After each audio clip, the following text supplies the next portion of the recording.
Okay guys, mabuhay, maligayang pagbalik sa aking channel. Ang bongga-bongga naman talaga. Of course, eto pinakita ko na kasi sumalubong na nga ang Kim Paulan dyan sa Toronto, Canada. At syempre, expected na natin nakakabugin niya yung first three na nag-concert ng world tour ng Kim Pao, diba? Of course, alam na natin, Redwood, Anaheim, and Edmonton. For me, lahat sila bonggang-bongga, pero medyo ako dito sa Edmonton kasi talagang kakaiba ang bongga. Talagang bukod sa napakaraming tao, ang laki kasi ng venue, and talagang ang daming pasabog ng dalawa. Tapos, bet na bet ko yung alam mo, ang ina-expect talaga ngayon, ang dami na nagpapahulaan about the color combination, diba? From red, dahil Redwood to Anaheim na white, na tuwan-tuwa ako. And of course, blue naman. This time, ano kayang color? Magpipink ba sila? Magye-yellow ba sila sa Toronto? Yan ang dapat abangan. But this time, naka-yellow na sila, diba? So, ako gusto kong i-challenge talaga ang mga Kim Paulandia sa Toronto, Canada, na talagang patunayan nila na hindi sila pwedeng matibag o hindi sila pwedeng kumbaga masapawan. Dapat talaga, pinaglalaban ko talaga, nakakatuwa.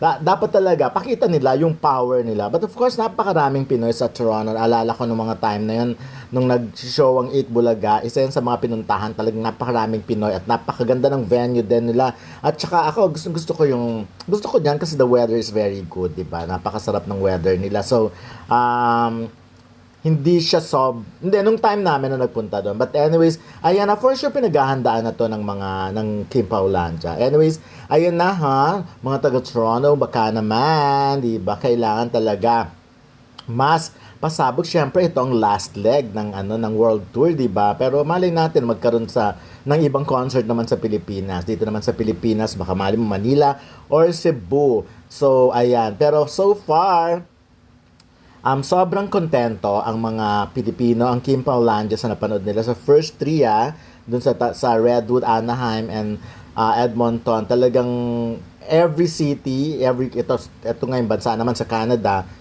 nag-elevate talaga, ang taas-taas ng energy. So, ang dami kasi nilang, I'm sure, ang daming pinag-iisipan talaga nila yung bawat, di ba dati nga sinasabi ko, sana iba, sana magkakaiba yung ganap. Kasi syempre, unfair naman kung parang pare-parehas. Although, of course, kahit naman pare-pareho, ang importante naman nila makita. Ako nga, natutuwa ako dun sa mga bagong fanny, of course, ng Kim Pao.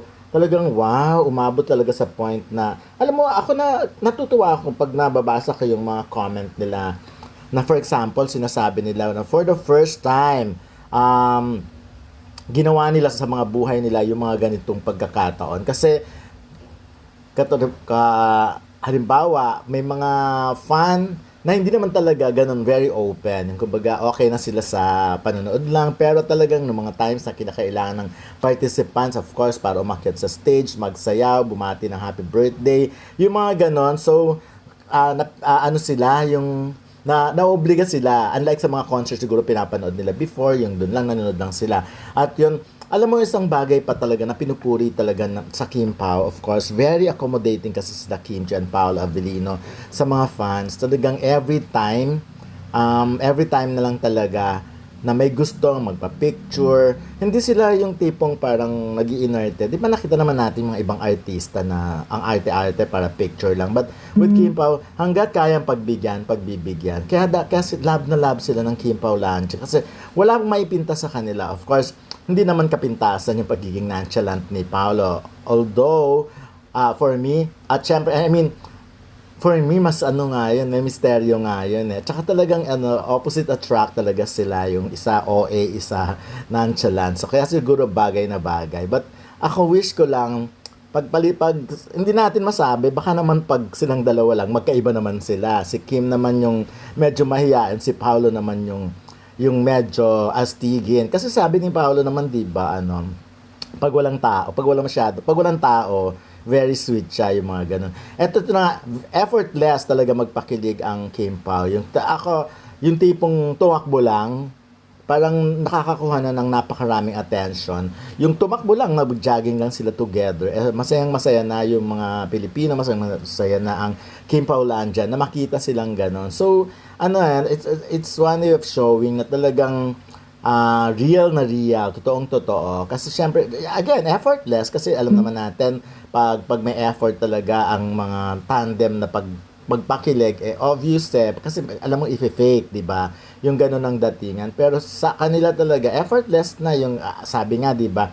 Titigan lang, tilian lang, pag tumili lang si Kim, pag kumindat lang si Paolo, nag-beautiful eye si Paolo, caring na. So, alam na alam nila. So, ako excited naman ako for the Toronto leg kasi syempre gusto kong makita talaga kung anong kayang patunayan ng mga taga Toronto kasi ngayon pa lang 'di ba yun nakita na natin nandun na sila and for sure ang nakakatuwa kasi yung iba kahit nasa ibang city talaga bumabiyahe rin sila of course mga taga Toronto hindi lang puro taga Toronto manonood dyan marami pang dadayo dyan like for example mga nasa iba pang part ng Canada kasi ito na yung chance nila na mapanood itong Kim Pao so kasi nga syempre limited lang naman kaya hindi mapupuntahan yung mga ibang lugar. So, ayan.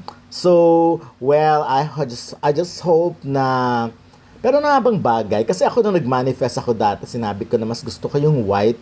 Ano man ang suot nila, parang wedding ang dating. Which is nangyari talaga, di ba? Sa Anaheim, ganun agad ang nangyari. So, eto naman, sa Edmonton, yung blue naman, talagang bagay na bagay din. So, titignan natin sa last leg. Baka naman may pasilip na ito, may pa-yellow na agad na ano. Anyways, ayan, syempre, di ba, that twinning is winning na naman ang drama ng Kim Pao. Parehas sila ng outfit.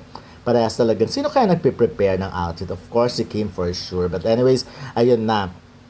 Congratulations once again sa lahat ng sa lahat ng Kim Paulandia dahil finally after ilang years ba itong pinlanon, hindi pinlano, ilang years minanifest kasi naalala ko nung nandun pa lang sa studio kami sa Naranghita, yung kakastart pa lang ng AM Minin, talagang minamanifest. Actually, originally, di ba, Kim Chu dance concert sa Araneta Sana.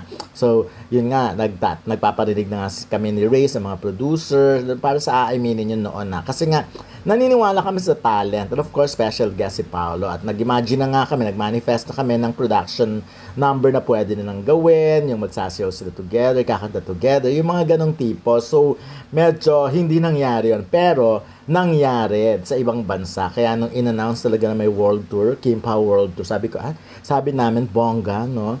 Masarap pala mag-manifest and then eventually, matutupad ang mga pinangarap mo. So, ayan. So, anyways, maraming salamat sa patuloy na pag-support sa aking YouTube channel. O sa mga hindi pa nakasubscribe, mag-subscribe kayo dito na ipakiclick ang notification bell para every time may mga bago akong upload, ino-notify kayo. Paki-like and share na din ito. Of course, manood kayo lagi ng AM Minin sa DW